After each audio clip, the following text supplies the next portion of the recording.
What's up, ladies and gentlemen, and welcome to this POV review by Autobahn. My name is Max, and today you join me on a lovely spring evening. We are finally back to doing evening sessions at the Autobahn, which is great. Lovely setting sun over there, and the Porsche 992.2 GT3 with touring package, so the GT3 for adults basically. Today I'm going to show you around it. We'll take a quick look at the spec. We'll talk a bit about what makes a touring and a GT3 a GT3, and then we'll take it for a drive towards the Autobahn for an Autobahn blast. So GT3 Touring is a GT3 for adults basically. It's for people that don't want to stand out as much with that massive wing and all the bits and bobs that you get on the race car GT3. This now even has, after a lot of requests from customers, I am sure, a rear seat, which is awesome. And well, it is still as glorious as ever with a flat 6 naturally aspirated 4-liter. It is just glorious to drive. So let's have a look at the front, because we do get just a regular GT3 front end, but you can choose to have these panels, these little inserts, painted in the body color, which gives it a little bit more of a, well, a little bit less of a race car look basically. Other than that, you know, you've got the grating, the big splitter with GT3 logo, you've got the extraction vents here, so it does look very aggressive. It's just a slightly less aggressive version of the GT3. We've got these gorgeous wheels. You can also get magnesium wheels with the lightweight package. I don't think this car has the lightweight package, but beautiful wheels nonetheless. These are 20s at the front, 255 tire, Michelin Pilot Sport Cup 2. Behind that, carbon ceramics, optionally, but necessary. We also have incredible suspension with shorter bump stops, so you have slightly more suspension travel, and that is to give it a little bit more of a compliant feel, but also improving the suspension in general. I don't know if you can see that. I did make a video, but you should be able to also see it over here.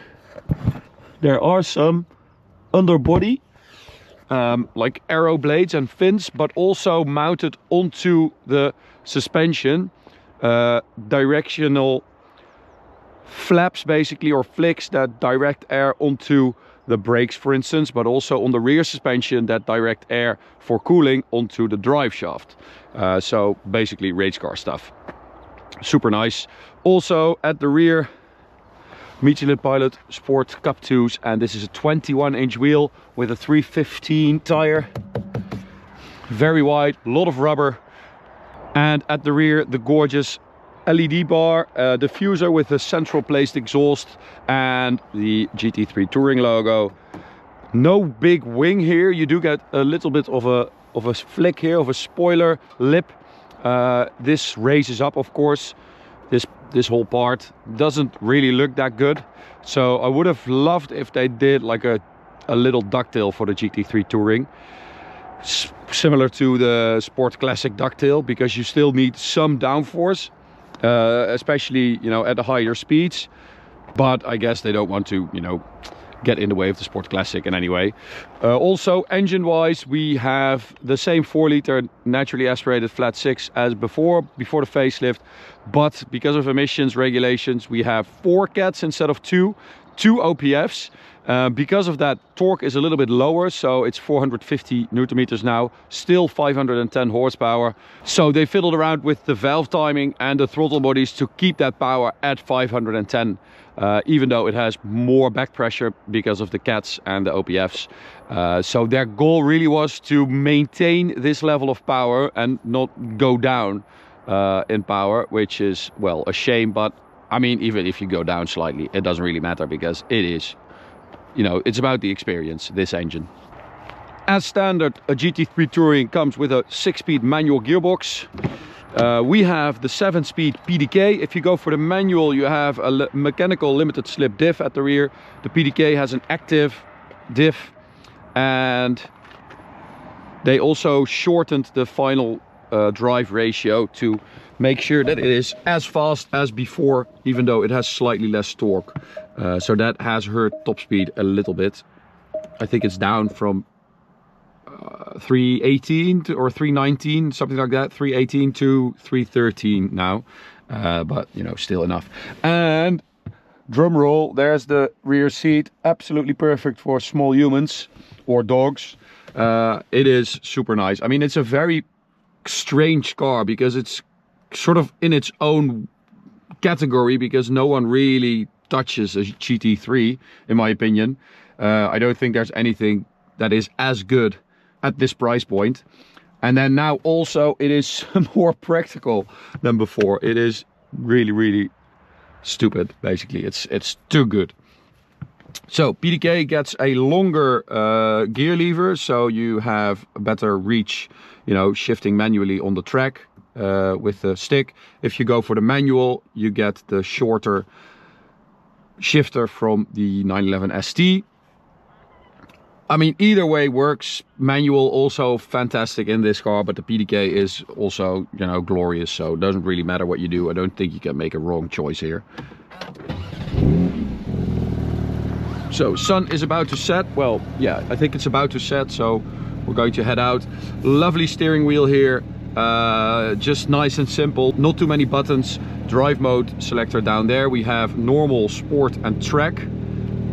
You can hear the exhaust changing, and then the different driving modes are configurable. So if I go to sport, I can click this, then you can go into sport, and then you can change the PDK, the sports exhaust, the spoiler, the chassis and the view, and same goes for track. PDK track, sports exhaust, rear spoiler and everything off, track chassis, tire pressure, etc, etc. So that's really nice. It's nice and simple. It's not as intimidating as a GT3 RS. So we're going to go for track, everything off.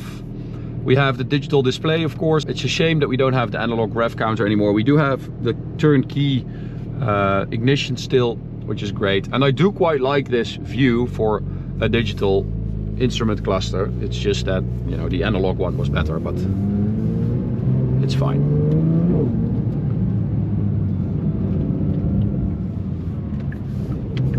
So,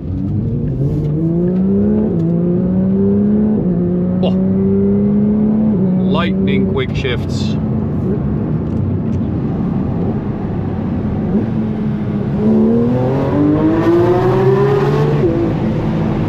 Man, oh man, and there is just something a GT3 has that nothing else has, and that is that naturally aspirated engine going to 9,000 RPM. It is just ridiculous. The driving experience it really is unmatched. There are cars that will give you, you know, a similar level of excitement or whatever in different ways, but nothing does it the way this car does.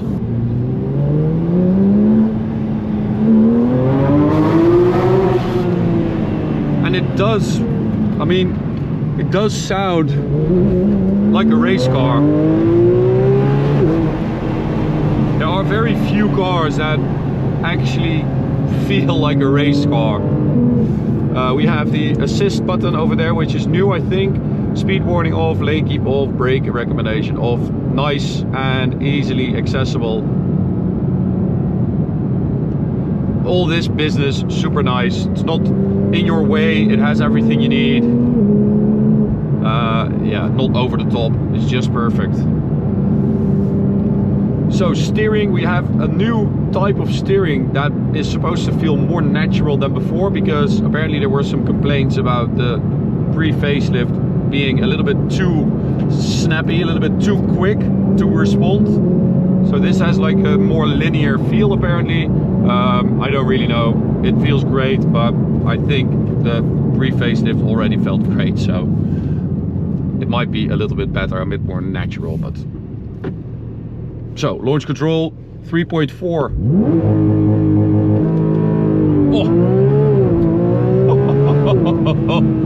It hooks up when you get those cup 2s nice and hot. It hooks up. So we do the 3.08 0 to 100. It's supposed to do 3.4.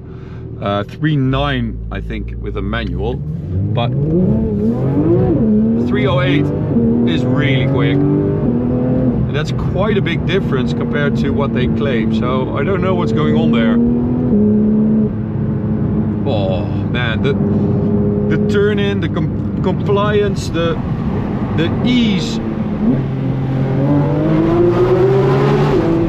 is just insane. This car has the perfect balance between feeling like a race car but also being accessible and easy to drive fast.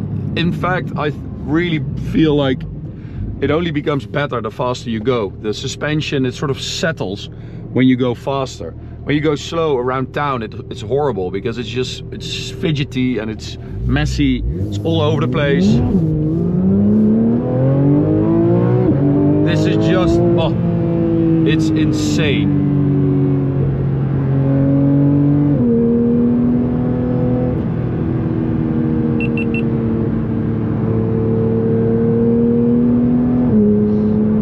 I mean, compared to a Carrera S, it is a little bit less comfy and a little bit less suitable, I would say, for daily driving. But it is doable, especially now because you have the rear seat and also because, of course, it's a touring package.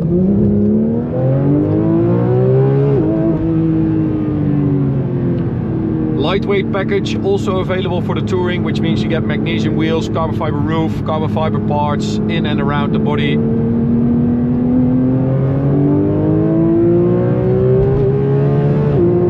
And of course you have the Weissach package on the regular GT3.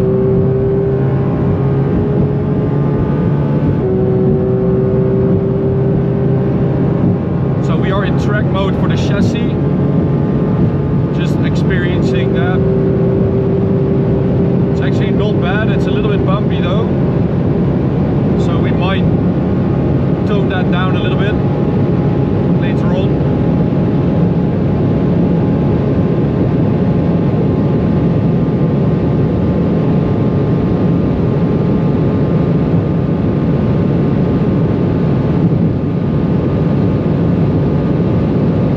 So this is, I think, close to the top speed. 360.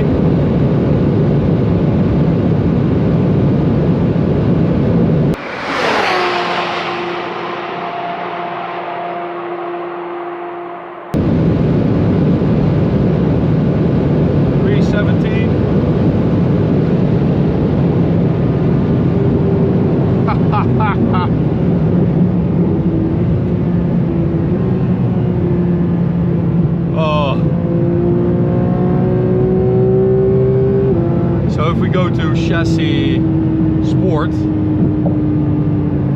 yeah, you can feel it immediately.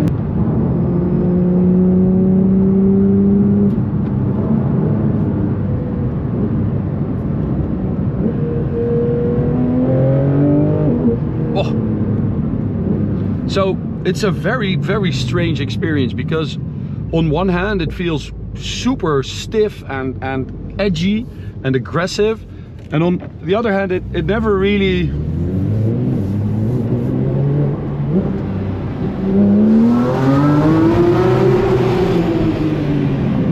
seems to be upset by bumps. It absorbs them and just, I don't know, it goes into the car and it just sort of disappears. Yes, you do feel it and it can be a bit bouncy, but the car is never unbalanced because of it.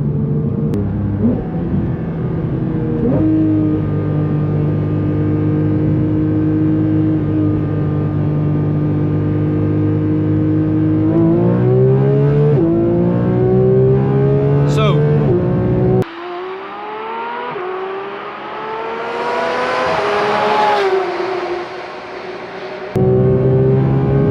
100 to 200. We did a 695 with the spoiler down. So with the spoiler up it was 725, I think, so 3/10 slower. 695 with the spoiler down. So the spoiler does actually do a lot, because 3/10 is quite a lot at that, like 695, 725 difference is quite big.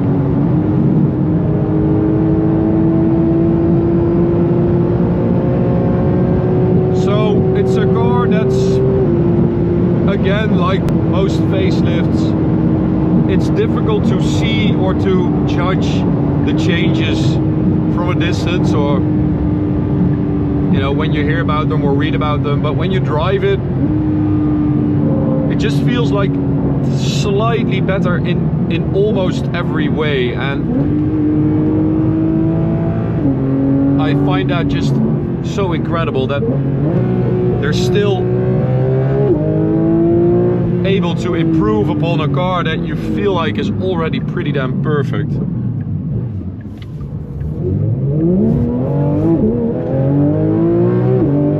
Oh, and it is so happy to just be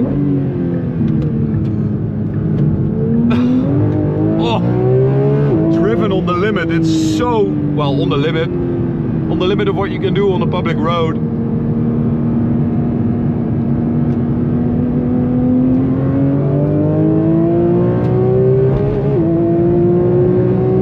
It's just so happy to be revving, sort of.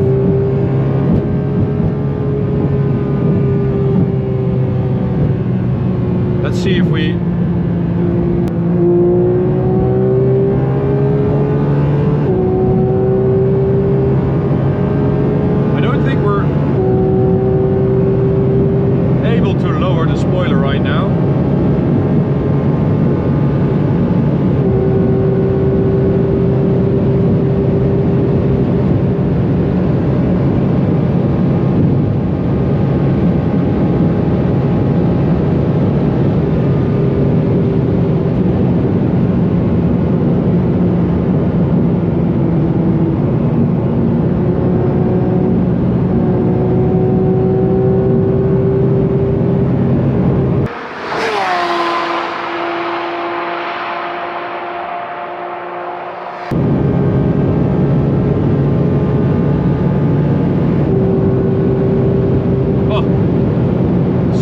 drive in a GT3 Touring package doesn't really get better than this.